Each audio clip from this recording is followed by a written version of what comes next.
Hola comunidad, muy grato encontrarnos nuevamente. Primero, Jairo al Día, que es una antesala de la sala de Jairo.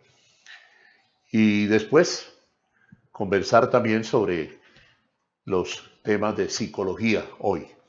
En Jairo al Día tenemos como invitado al profesor doctorado en Historia Jaime Londoño Mota.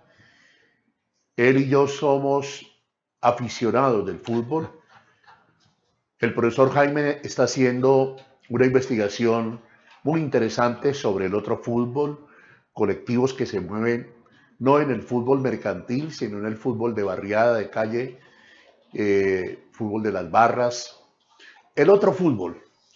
Pero yo sé que él vibra con el fútbol profesional, el fútbol pues mercantilista, el fútbol del mundo hoy es un fútbol de mercado. Pero no nos podíamos de ninguna manera extraer, como hombres precisamente del fútbol, de comentar, que nos ayude a entender un poco el profesor Jaime, qué fue lo que ocurrió en Buenos Aires, ante una expectativa muy grande, yo diría que de todo el mundo, porque los argentinos vendieron eso así, y uno sabe la historia del fútbol argentino, qué es River y qué es Boca. Entonces iban a jugar ya por primera vez una final de la Copa Libertadores de América. Por primera, entonces pusieron histórico, en fin. Profesor, gracias por estar aquí en Jairo al Día. Un placer saludarlo nuevamente. ¿Cómo le va? Igualmente, Jairo, gracias por la invitación. Y bueno, aquí de nuevo a conversar sobre fútbol. Es cierto. Pero pues qué lástima que tengamos que hablar de esto, ¿no le parece? Bueno, pero pues es lo que da la tierra. Es lo que da la tierra. Bueno, profe, cuando usted se entera de lo que pasa en Buenos Aires, en el Estadio Monumental, ¿qué se le viene primero a usted? ¿Cuál es su opinión, su lectura de lo que está ocurriendo? No, realmente me enteré por el mensaje que me envió si podía venir a que conversáramos un poco. Y a partir de ahí empecé a buscar información. Sí. Y lo primero era, bueno, ¿qué pasó? ¿Sí?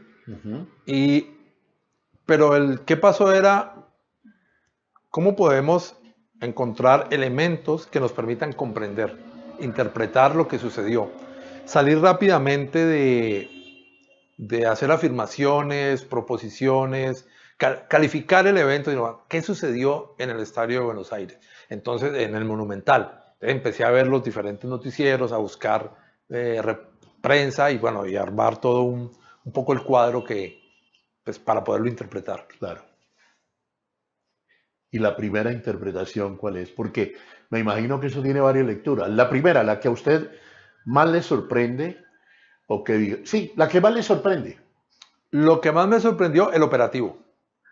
El operativo las primeras imágenes que yo de veo... seguridad para el estadio. Para el bus. Para el bus del Las Boca. primeras imágenes que veo es el bus y después le están lanzando piedras, latas, bueno, todo. Eso me pareció fatal.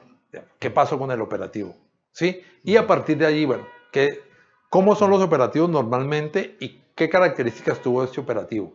Y el primer elemento fue eso, el operativo fue mal diseñado. Siempre que llegan los buses al Monumental, ¿sí? del equipo visitante. O de Boca. O en la Boca. No sé en Boca, pero sí que en el Monumental colocan unos paneles de madera que tapan la visión del bus de los aficionados. Y del otro lado hay policía. Entonces el bus puede entrar tranquilamente hasta llegar pues a la zona de camerinos. Y aquí, en este partido en especial, no se hizo. Fue la primera pregunta que... Ahí están viendo ustedes en este momento la llegada del bus de Boca. Y bueno, ¿cómo comienza? Profesor Londoño, entonces usted diría que lo primero que falló fue la seguridad del partido. Lo primero que falló fue todo el operativo. El operativo. Porque casi que simultáneamente grupos de hinchas estaban presionando los primeros anillos de seguridad, ¿sí? Para romperlos y poder entrar al estadio sin boleta. No tenían boleta y entonces se hacen las famosas avalanchas. La gente presiona la fila, se va presionando contra las personas que reciben y van marcando, pasando el láser para romperlos y poder entrar. Entonces ahí hay dos fallas en el proceso. No se acordonó bien la zona, parece.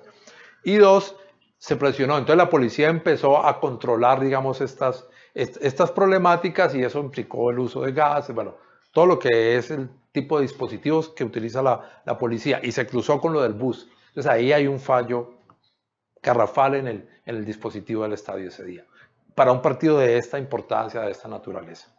Y el tercer elemento que sobresale es que hay sobrecupo. Es decir, River vendió más boletas, ¿sí? O falsificaron boletas. Y el cuarto elemento es muy sencillo. El cuarto elemento tiene que ver que a uno de los líderes de la barra le encontraron 300 boletas y $180.000, que son casi 6 millones de pesos colombianos, creo. Algo así. 3 por 8, 24. 5, sí. Y nadie se explica, nadie da explicación de eso. Pero para mí, lo central, lo primero que sobresalió para mí el sábado, el operativo. El operativo. El operativo falló fuertemente. Sí, chuleado, profesor, en eso estamos de acuerdo. En eso estamos de acuerdo. Usted decía en principio, pero no hagamos un diagnóstico de lo que pasó, poniendo simplemente titulares y tratándonos como salir del tema, como que esto fuera muy normal. Y yo estoy de acuerdo con usted. Sin embargo, quiero citarle, ¿sí? Pues un cronista que usted lo conoce, que es Martín Caparrós, ¿no? Es excelente. La definición de él o la conclusión a la que llegó es esta. En un país con 1/3 de pobres, 45% de inflación anual, cada vez menos educación, cada vez menos esperanzas, este partido parecía la ocasión de mostrar otra cosa. No pudieron. Hoy el mundo vio cómo está la Argentina. Punto. Ojalá sirva para algo. ¿Usted está de acuerdo? Sí, en general estoy de acuerdo porque vamos, hay un cambio de gobierno, hay un cambio en las reglas de juego, hay unos procesos de privatización muy fuertes, hay grandes endeudamientos y la desigualdad social en Argentina es muy grande y hay mucho descontexto social. Dos, estaba el G20 que comienza y se organizaba y este partido era una posibilidad de mostrar como otra cara de lo que era la Argentina y lo que era asociado al fútbol. Y resulta que no salió bien por un poco lo que estábamos analizando. La pregunta es, si tienen tanta experiencia organizando este tipo de eventos, este tipo de clásicos, ¿por qué no se planificó con todos los detalles? Y eso ya implica unas miradas distintas que se tendrían que realizar a todo el proceso. Sí. Profesor Londoño venía a Buenos Aires de organizar el G20. Lo va a organizar sí, está en ese proceso. En ese proceso. Ahora, no se sabe si de pronto toda la energía estuvo hacia allá y se descuidaron cosas acá. No se sabe. Pues, creo que progresivamente nos vamos a enterar de más detalles. Profesor, ¿los dirigentes tienen que ver algo en esto? Por ejemplo, ¿usted cree que ese hincha de River que con las boletas y esa plata, muy amigo del presidente de River o de algún directivo de River? Bueno, no sé si sea muy amigo. Lo que se sabe es que hay una conexión muy estrecha entre barras y dirigencia y en algunos casos jugadores. Pero también sabemos de que de la AFA se ha cuestionado mucho esto y que hay toda una serie de iniciativas, de políticas y de reglas de juego al respecto. La pregunta es si cuál es la eficacia de estas reglas sobre estas problemáticas. Pero el solo hecho de que tenga 300 boletas, que tenga este dinero, quiere decir que a lo menos la información o los periodistas argentinos dan a entender de que era la plata de la reventa de las boletas. Entonces eso ya implicaría básicamente que ¿quién pasó esas boletas? ¿Cómo es el sistema de venta de reventa en River? ¿Sí? Eso es uno. Y dos, ¿cuál es la relación ahí con la dirigencia? Eso es muy importante.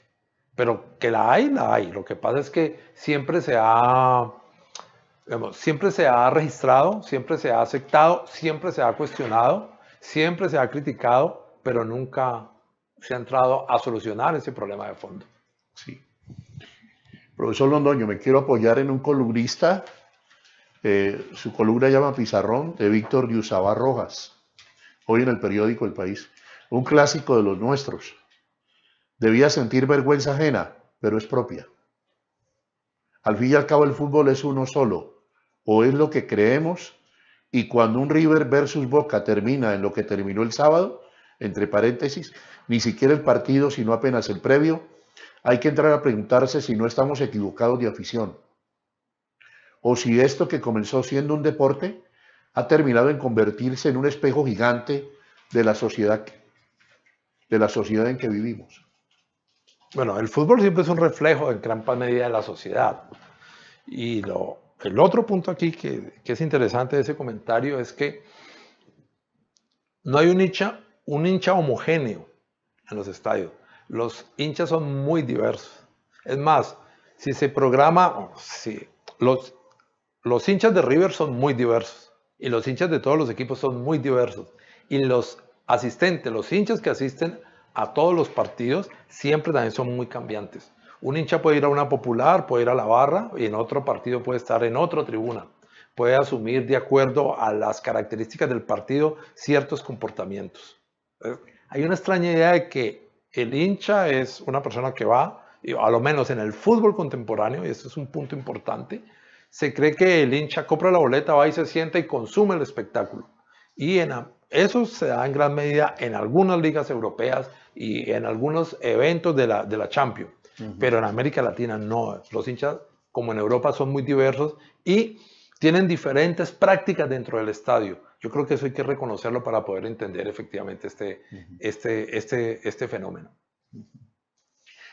Ahora, si le parece bien, profesor, hacemos unas conclusiones, porque es que frente a lo primero que usted dijo, falló el operativo, y luego habló también de las avanzadas.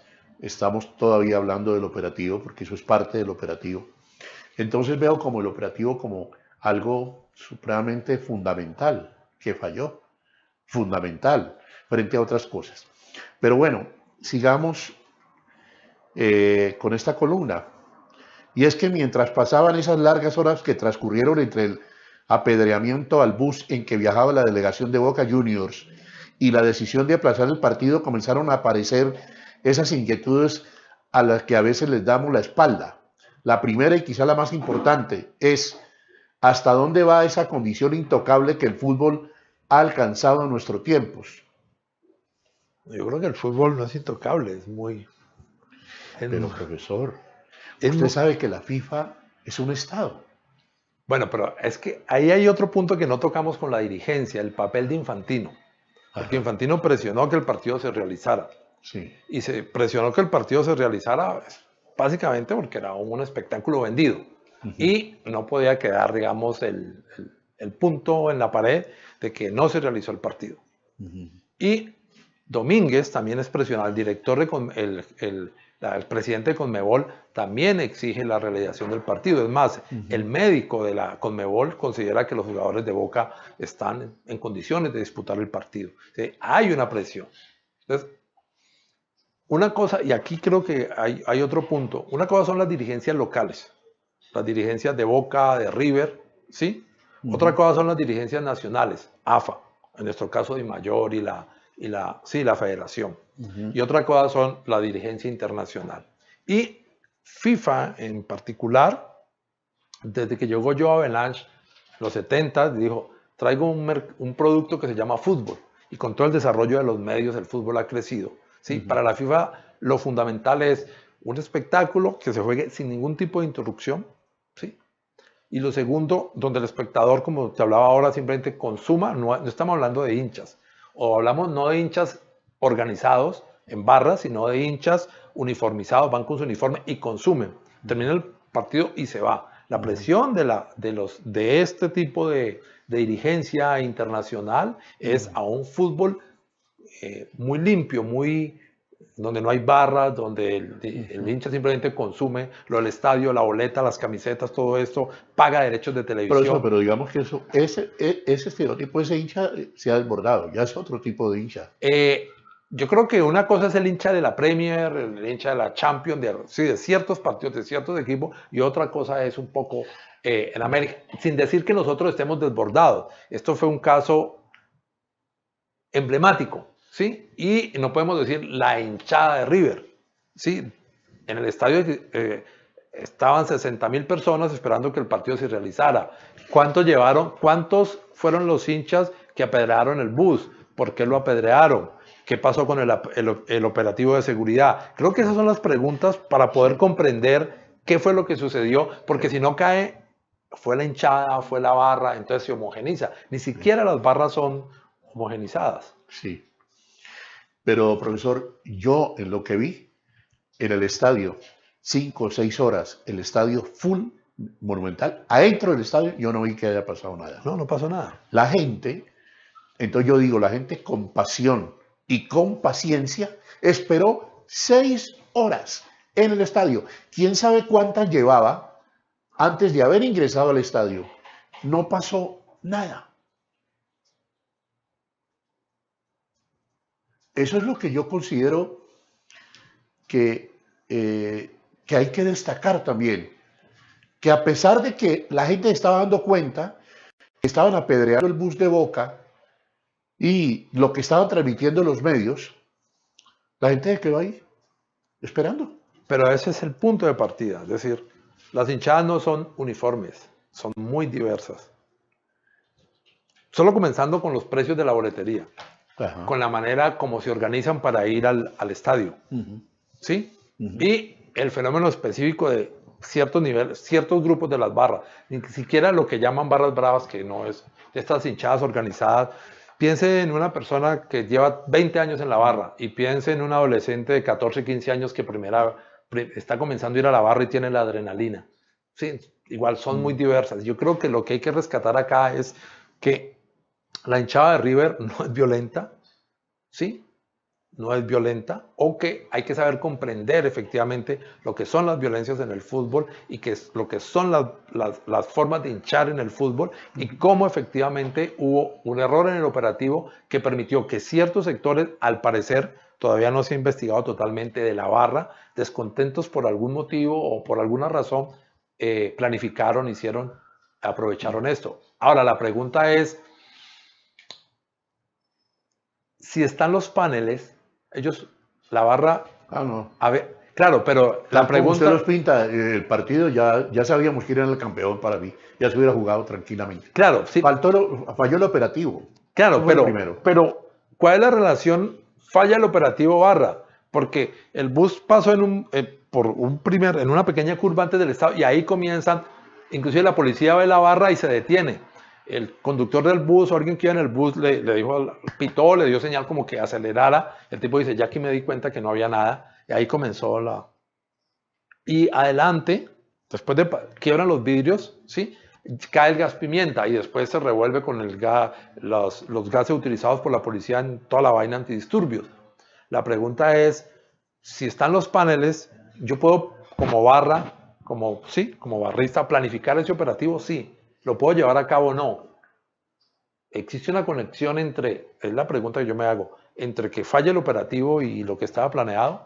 Yo no sé, pero me parece, es algo que yo no he encontrado en ninguno de los periódicos que resuelva. Es decir, cómo que unos tipos planifican 2 momentos de ataque, una emboscada, la pueden llevar a cabo porque no están los paneles.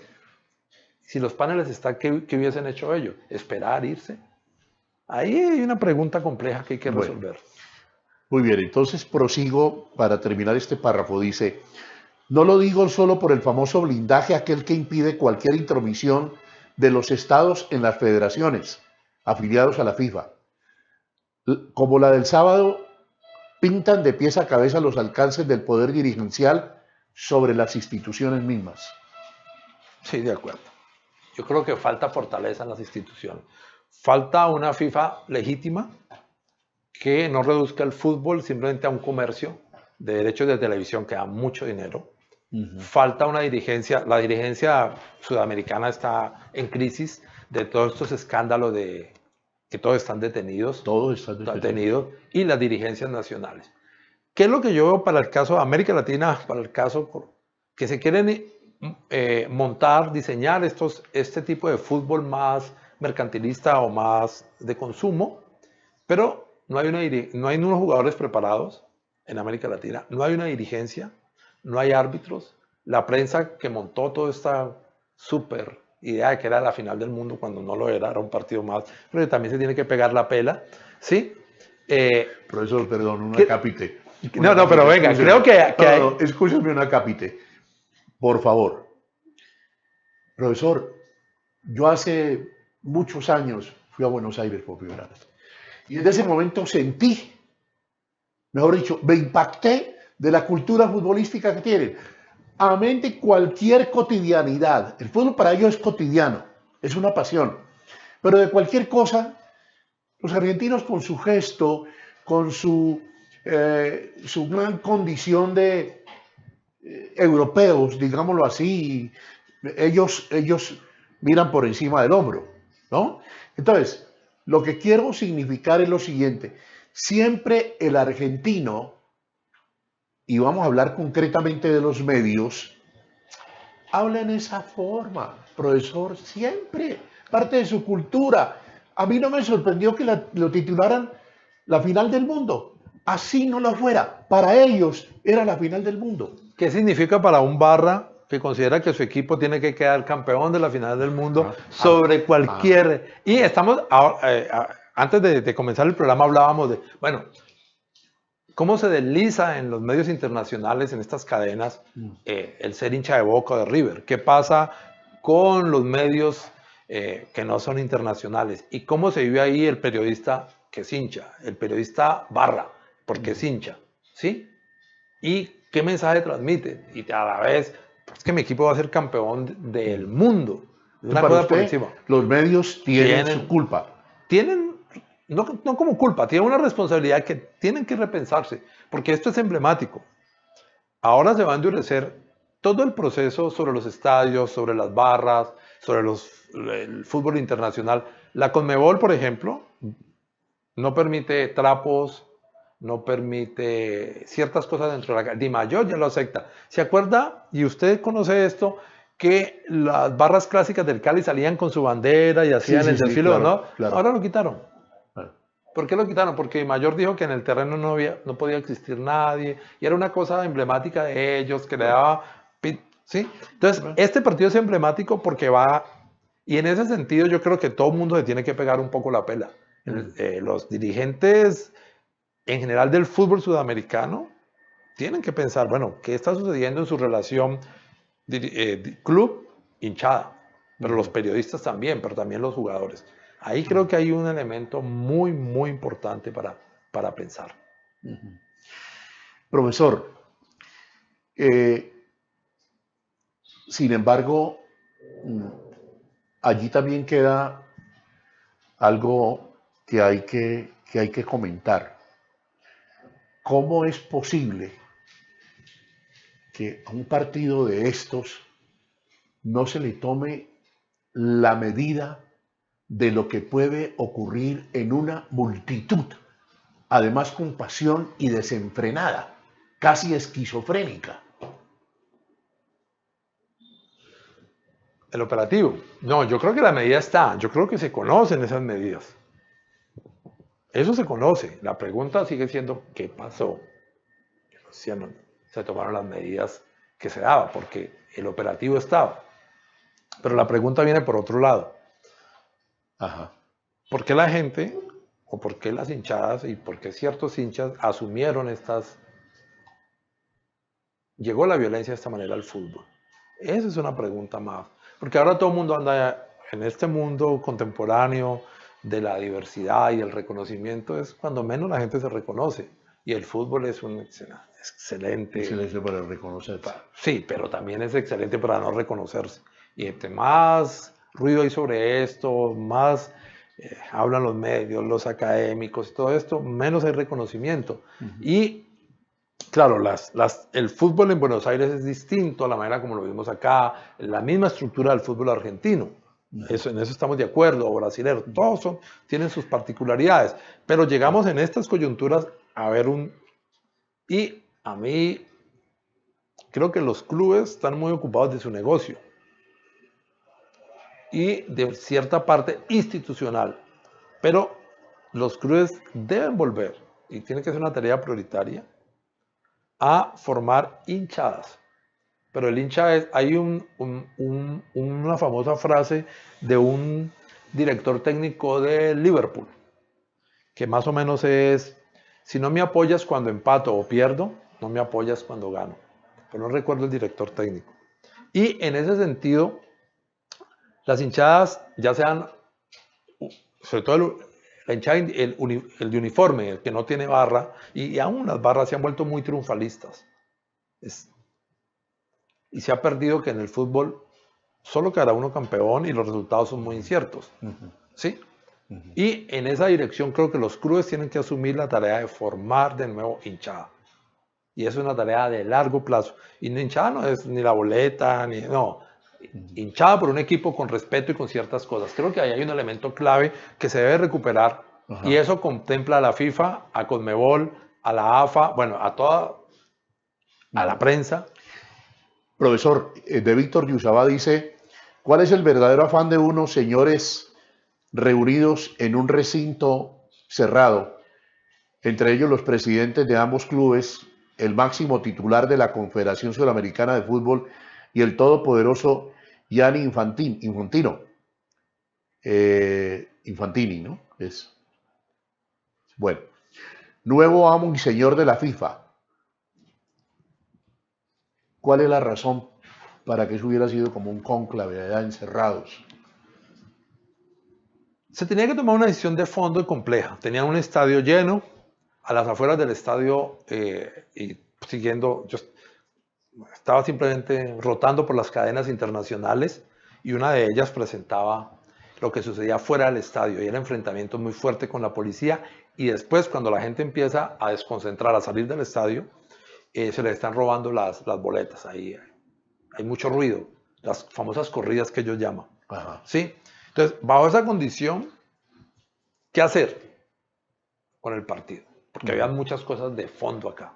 Entonces, la máxima autoridad de la FIFA, que viene a ver una final inédita, ¿sí?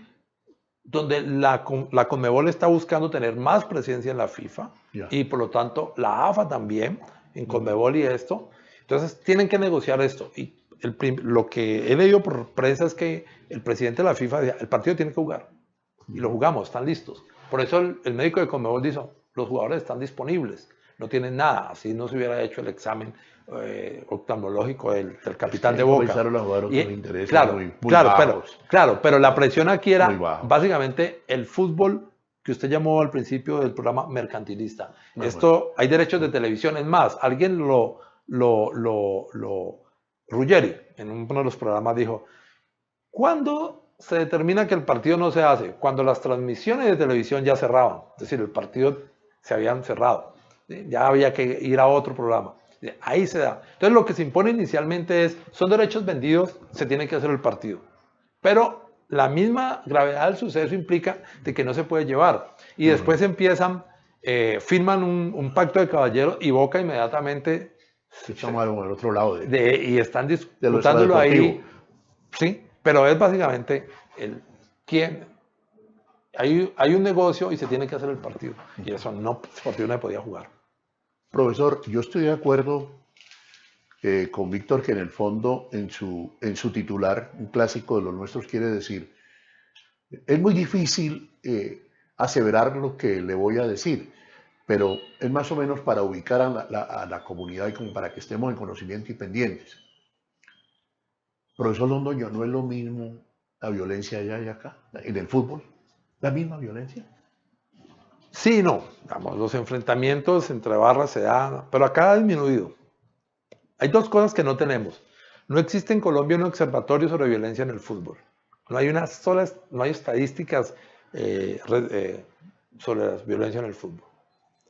Hace poco salió un artículo, la semana pasada lo bajé, sobre un observatorio que hicieron en Argentina, pero no lo revisé para venir a esta entrevista. Yo se lo puedo rotar. Pero para Colombia no hay observatorio. Hay simplemente los eventos efectivamente violentos entre barras. Pero en la medida en que no hay barra de visitante se ha disminuido mucho los enfrentamientos. Ajá. Muchísimos, muchísimos. Y creo que, por ejemplo, en Colombia no entran niños, a un partido de estos no entran menores de 15 años. La niña que le están poniendo las bengalas, que ya tuvieron la señora, que es otro nivel, digamos, que no lo tocamos a lo largo de esta conversación.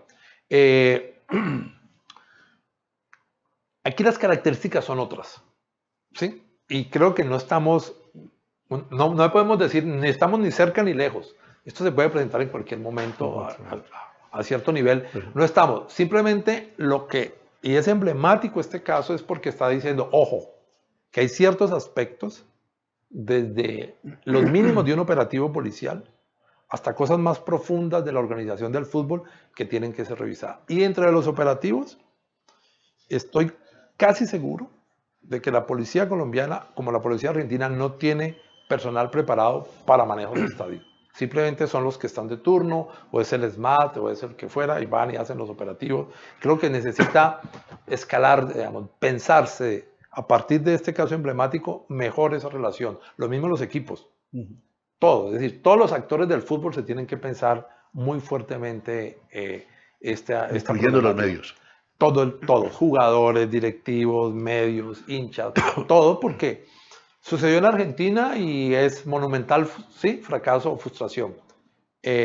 Ok, pero puede suceder en cualquier momento, en cualquier lado. Entonces hay que pensarlo muy fuerte. Y sobre todo por algo, los hinchas organizados deben estar. El hincha, y aquí, antes de que... En Brasil están pidiendo que las hinchadas vuelvan a los estadios, que las hinchadas vuelvan allá llaman torcidas organizadas, vuelvan a cantar. Y creo que el fútbol sudamericano, perdiendo ese ingrediente, se vuelve muy aburridor. Sí, es parte del espectáculo. Es parte, pero hay que orientar y una lucha. Claro. Sí. Profesor Londoño, mil gracias. Le hago esta pregunta simplemente. Con toda su experiencia y todo lo que ha leído y ya se forma un concepto de lo que ha pasado, y con todo lo que usted conoce de fútbol, de hinchadas y demás, para usted, ¿el partido se debe jugar, sí o no?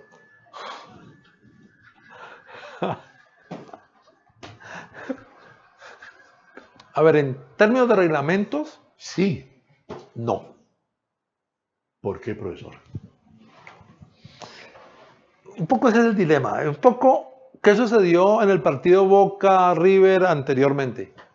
El de Cubo Gas Pimienta por el túnel, y que la cámara quedó, el camarógrafo, como era el descanso, puso la cámara así, quedó la cámara, pudo quedar hacia el campo, pero él la puso hacia la tribuna y grabó cuando le echan. Ahí, ese es un antecedente sobre el cual se ampara Boca. Yo creo que en términos del espectáculo se debe jugar. Pero en términos de, bueno, ¿qué nos enseña esto? Yo le doy la copa a Boca. Digamos, el campeón de la Libertadores es Boca, ¿sí? Porque no podemos tampoco argumentar, no, fue fuera del estadio. No, eso es lo más sencillo. Desde ahí cualquiera se pone una camiseta de X equipo, le da piedra a un bus, arma al zafarrancho y se acabó todo, ¿sí? Si no es, el fútbol comprende el operativo, las instituciones, los clubes, ¿sí? Los actores, pero también las hinchadas tienen que empezar a asumir altos niveles de responsabilidad en ese ejercicio de ir al fútbol. Y ojo, no estoy hablando solo de las hinchadas organizadas o de las barras. El señor que compra la boleta iba al carro con su familia y que putea e insulta. A ese también. Todos los actores del fútbol, sin importar ahí yo diría, no, ahí poco. Como fútbol que se juegue la final, ¿sí? Sí, claro. Pero yo estoy por ese lado. Pero en términos de como un referente emblemático porque saltaron este tipo de cosas. Un partido inédito, emblemático, histórico, y que no se juegue, es un mal precedente para el fútbol. Que no se juegue y que entreguen la copa por escritorio. A mí, disiento con todo respeto y con todo cariño a usted, profesor, pero yo no estoy de acuerdo. El partido se debe jugar.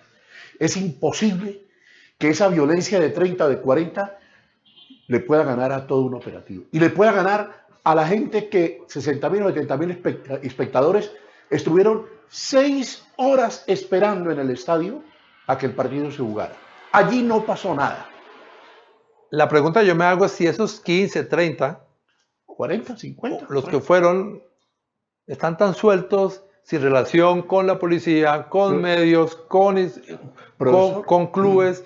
Profesor, perdón. Eso es lo que hay que aclarar. Es que yo me quedo con lo que usted anunció primero. Falló el operativo. Un operativo bien hecho, estaríamos sin ningún problema. No estaríamos aquí. No estaríamos aquí.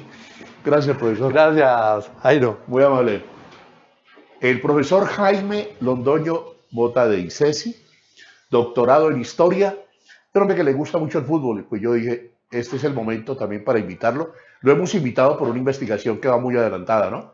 Ahí vamos caminando en ella.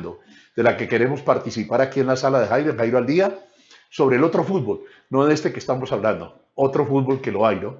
Y muy interesante. Profesor, gracias. Gracias, Jairo. Jairo al Día hoy no hay titulares porque, pues este fue el Jairo al Día. El partido River Boca que no se jugó, la monumental vergüenza, dice Nuso. Yo estoy de acuerdo con el profesor. Lo primero, y lejos de cualquier otra cosa más, que hay que analizarla. Claro, toda falló el operativo.